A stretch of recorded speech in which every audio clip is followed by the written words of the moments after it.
I have just been watching another really good video from Thomas Sheridan. He only put it up today, in which he is talking about a number of things. But he mentioned something that's very serious, which is Mayo General Hospital in Castlebar, and in which there was a TikTok video done, not just the usual type of narcissistic, nursey TikTok video, but a particularly offensive one. They've tried now to suppress it and take it down, and there was an excellent video on YouTube by Josiah Burke and his mum. That's called investigative journalism. I think they don't have the intellect in RTE for that anymore. It doesn't matter, because I have the Burke video, which no doubt will be doxed or zucked on YouTube, and I also have the original TikTok video myself. I have my own copies of those, so they're not going to be allowed to get away with that particular one. Those TikTok videos, the guards doing Jerusalem and the nurses in English hospitals and that kind of thing, are deeply, deeply offensive. They're as offensive as Luke O'Neill. They're as offensive as tweets from Varadkar saying, "Oh, such a pity for the hospitality industry," just when they were about to reopen up, when that thing is jeering us. From the outset of this, personally, I always said, when this comes to an end, as indeed it will, we need to remember all of them. And trust me, I've a long memory.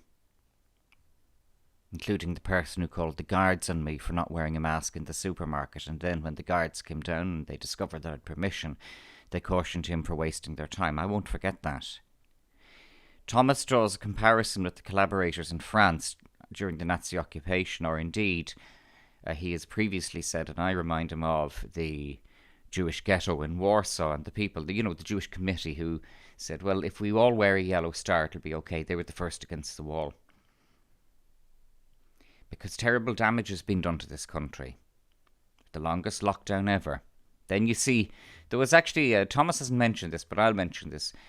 There was a video of Martin and Varadkar talking about extending the lockdown and its impact on the hospitality industry, and both of them were smirking, both. That resonated. A lot of people commented about that. And an awful lot of people are now commenting about Mayo General Hospital. This is redolent of a video I put up before. We're dealing with 4 groups of people. Barking psychopaths, NPCs, normies and us. Think about the normies. Forget about the NPCs and the psychopaths, but go focus on the normies. And a lot of the normies now are looking at what happened in Mayo General Hospital, and they're not forgetting, and we're not letting them forget about, the slappers ball in RTE back in November last year. And we're not letting them forget also about Simon Harris saying that there were 18 brands of COVID-19 before we came up with COVID-19. It's not funny. It's not funny. At the time, that man was the Minister for Health. He put up a tweet a few days ago, actually, which some people found offensive. So what he did was he deleted the tweet and blocked every single person on Twitter who questioned him. Simon Harris is, quite obviously he's subnormal.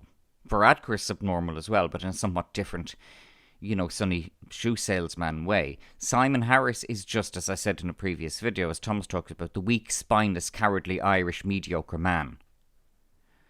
Not a scrap of talent or competence in Harris. But still they let him back in. Now, he was re-elected on the 15th count. RTE will not remind you of that.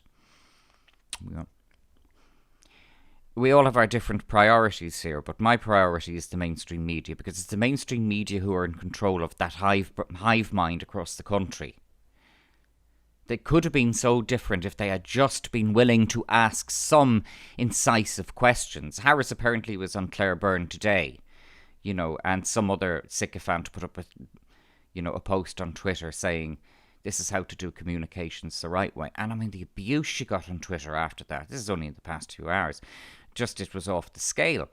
Other news, when I put up my video yesterday, at the time I was putting it up, Tracy O'Mahony made an announcement that she has indeed launched a constitutional challenge to the lockdown. I looked it up, it's on the record of the High Court, she's not lying. She's also using solicitors. So, I mean, I can't speak on behalf of Tracy O'Mahony, of course, and, I don't have any contact with her, but it would appear from what I'm just drawing my own inference, that she's taken a lesson from what happened with Gemma and John, and she's gone down the plenary route. Yeah.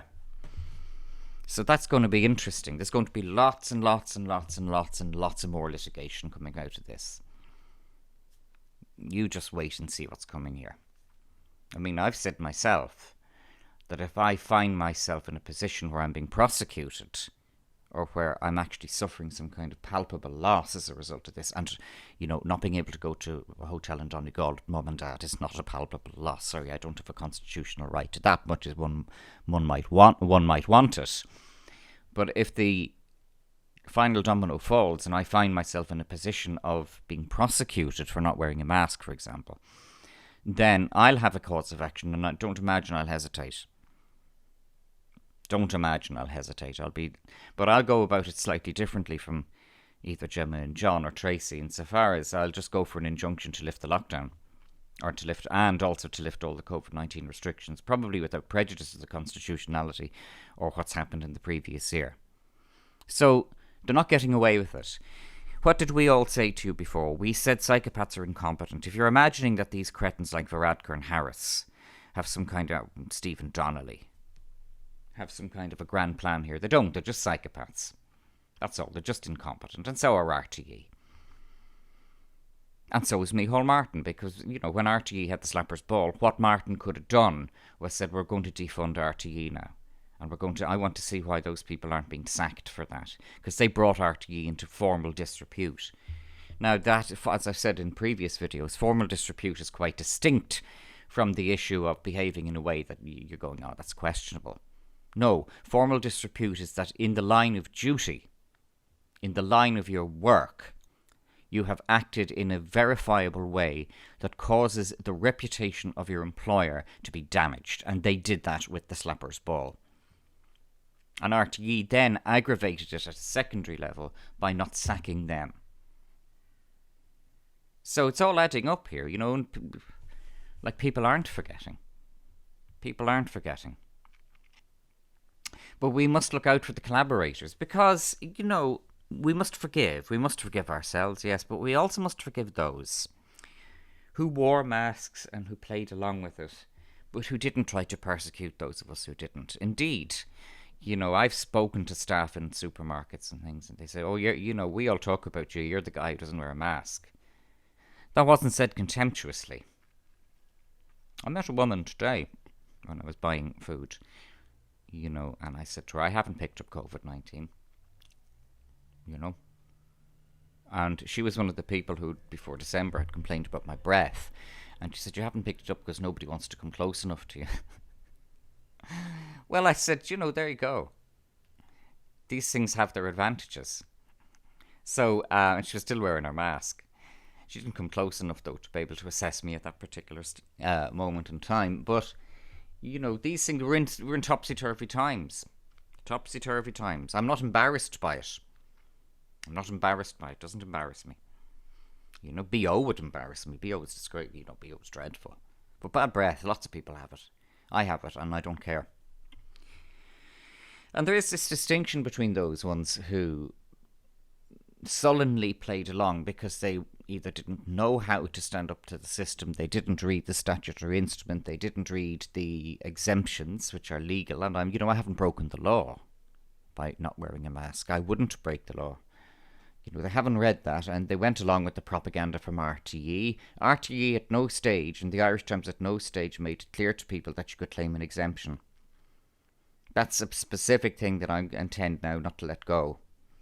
They did not say, when they were going on about masks, they did not say, or they did not say it prominently enough, in proper context or juxtaposition to all of their fear-mongering regarding masks. They did not say you have the right to claim an exemption. No.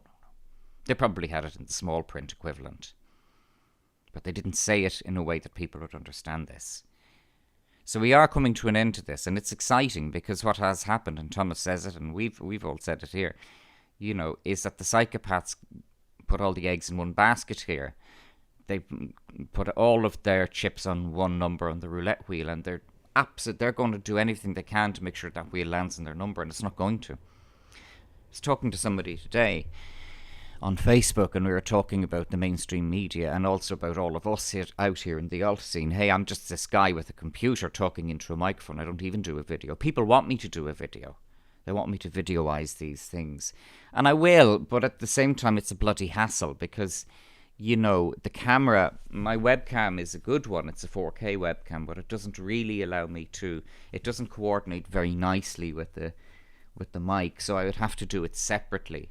I'd use the mic and I'd do a camera, but some other time, guys, it's easy to do these talk to videos where it's just a soundtrack and I can put up a card in front of it.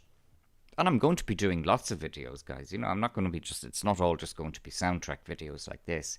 I have a lot of material that I want to put video footage to as well, including, actually, as it so happens, the Burke Family YouTube from yesterday. That is investigative journalism, yes. And I also have the TikTok from Mayo General Hospital. I have a copy of that, my own. So, it's not, I'm going to make sure that it doesn't go away. If nobody else makes sure that it doesn't go away, I'm going to make sure that it doesn't go away. The whole coronavirus scam has been, and it is a scam, yes, I'll say that it's a scam. How do I know it's a scam? Because I tested negative. And if anybody was going to have coronavirus coming out of their goddamn fingernails and hair and teeth and what have you, it should be me. It's not as if I took any precautions. I didn't wear a mask. I didn't socially distance. I hugged people. I kissed men and women on the lips. I shook hands with people. I didn't do any of that elbow bump that Simon Harris does. I remember a very nice woman said to me a few years ago, I really think that Simon Harris registers on the autism scale. Yes, I think he does. And he's such a comical little creep, Simon Harris. He puts up this offensive tweet and then he blocks anyone who questions him. What a little creep. What a slimy, cowardly, incompetent, squeaky-voiced, emaciated little troll, little goblin Simon Harris is, green in the face. If they gave him the vaccine, you wouldn't notice the side effects. It wouldn't make him any worse than he already is. Simon Harris. So there is this difference, as I said, between those who collaborated and those who had to just go along with it because they didn't really know how to stand up to it. Forgive them.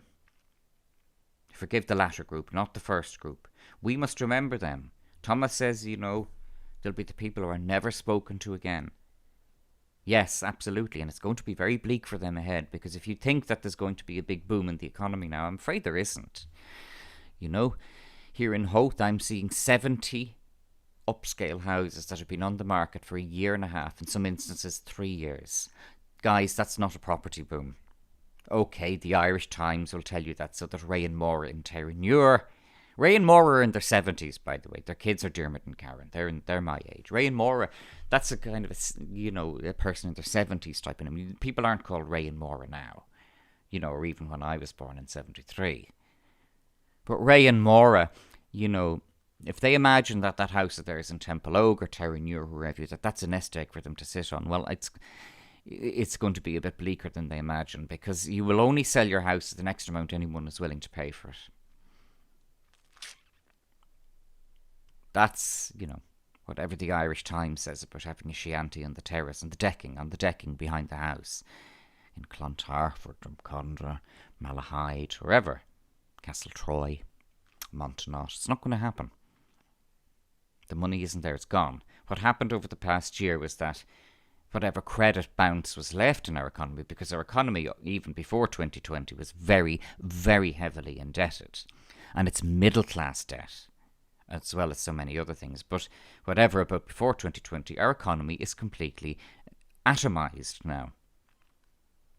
So a major hairdressing chain has pulled out of its flagship branch. I was talking to somebody about that last week. I said, they've pulled out of their flagship branch. She said, I wonder why. I said, because they're not making enough money. Another major retailer has pulled out of Dublin. It's closing their flagship branch.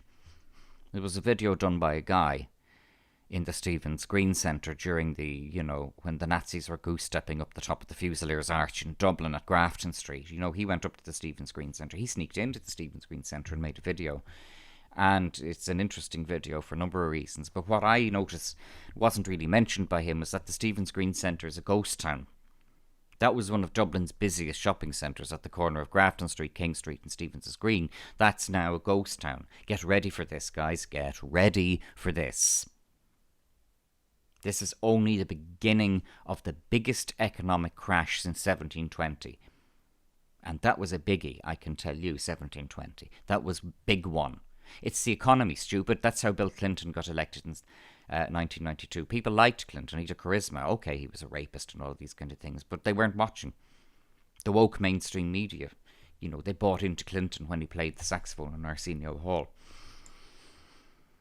That he would have the wherewithal to do that and kind of the need to do that was impressive. Actually, I remember even then being impressed by it, and I still am. He's not like his missus, apart from being a rapist and other things. He's not he's not as psychotic as she is. But he is, like, the man is a total prolific sex offender, Bill Clinton is.